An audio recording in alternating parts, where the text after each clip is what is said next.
Hey guys, I hope you are doing fine. I'm here, missing you just a little. And I know things haven't been easy these last days. I know you might feel like things are terrifying. For some others, you might consider that things have been blown out of proportion. But remember that we need to pay attention to what is happening worldwide and take care of ourselves and our families, right? That's first and foremost the most important thing that we need to pay attention to. Now, today I will be making a very short video as a review on what we discussed on nouns, the most general concepts of nouns. And I'll start by saying that if you remember on the first chapter, we discussed that nouns are words that represent people, places, things, concepts. Nouns are words that represent mental images of whatever that is right here and whatever that is right outside. Everything that we can experience through our senses, say by smelling it, by tasting it, by touching it, all of those different things become what we know as nouns, right? So that's just a quick reminder of what nouns are. Now, if you remember, we know that one of the first classifications of nouns that we are taught are the classification between between countable and uncountable nouns. Countable nouns can be counted, and uncountable nouns, you know they cannot be counted. Now, if a noun is countable, remember that you can say that it is singular or it is plural. Yes?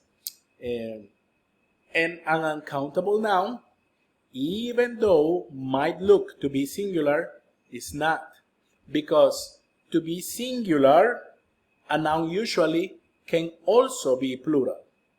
Although remember, there are exceptions. There are certain nouns that are always used in the singular form, and there are other nouns that are always used in the plural form. There are nouns that look like they are singular, but they are plural. There are nouns that look like they are plural, but they are actually singular, etc. I mean, there's a lot of exceptions, but that happens because every language is dynamic, and you know English has gone over many different changes, many different situations that make English what it is. Now, do remember that this singularity and plurality is expressed through an S. But not all plurals take an S to show this plurality. This is what we call irregular plurals. Yes? An irregular plural can be not changed at all. Like you don't make a change to a word and that's a plural. For example, deer. The plural of deer is deer. You don't say deers. The plural of fish is fish. Although sometimes it's fishes, remember if we are talking about different species of fish, then you can say fishes.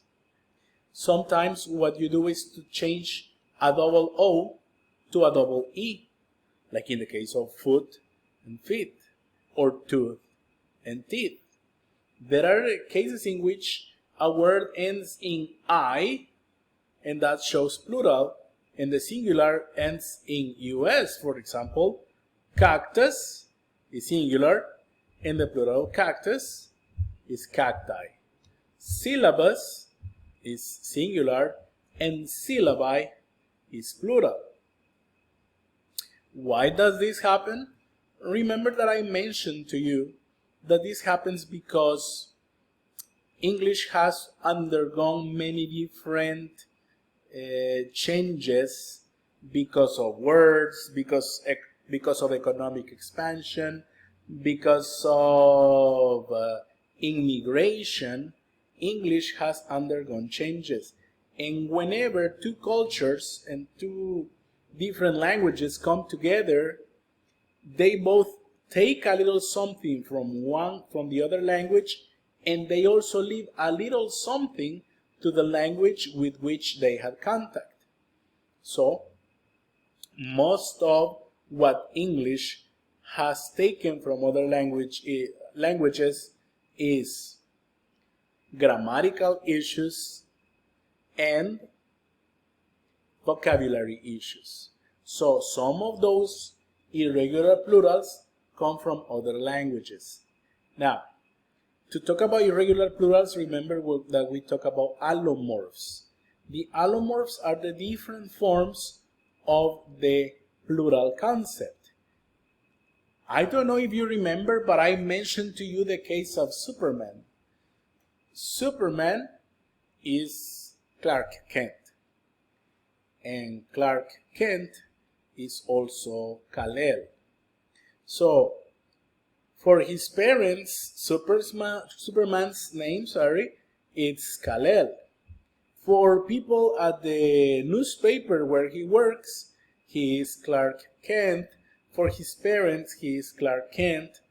For the people, when he saves them, when we refer to him as the superhero, he is Superman. But they are still the same person. So it's something very similar with the allomorphs. Also remember that you have a list. There's an appendix in the text, and you will find more than 100 irregular plurals. I do recommend you pay attention to those. They are going to be very useful, and you're going to know many of them. You will see that many of those irregular words you already know. Now, we also discussed that nouns are classified whether they are common or proper, collective or abstract. I will not go much deeper on this because I think the concept was clear. My interest is not really that you can identify a noun as being a common noun, a proper noun. Well, yes, my interest is that you understand this, but this is some knowledge that you must have developed in previous classes. What I meant to say is that the noun classification is not going to be the focus of our work in the classroom. Now, what is going to be the focus of our work in the classroom is the different functions that nouns can take. And those different functions, yes, that you can see on screen right now are 14 different functions. They are functions that you know, at least half of them you know, because we have already discussed them when we were studying the parts of the sentence. Some of these functions are functions that some of these functions occur with nouns. So as you can see, certain concepts like the concept of the subject, the predicate nominative, or the object complement, yes, they are concepts that are not new for us.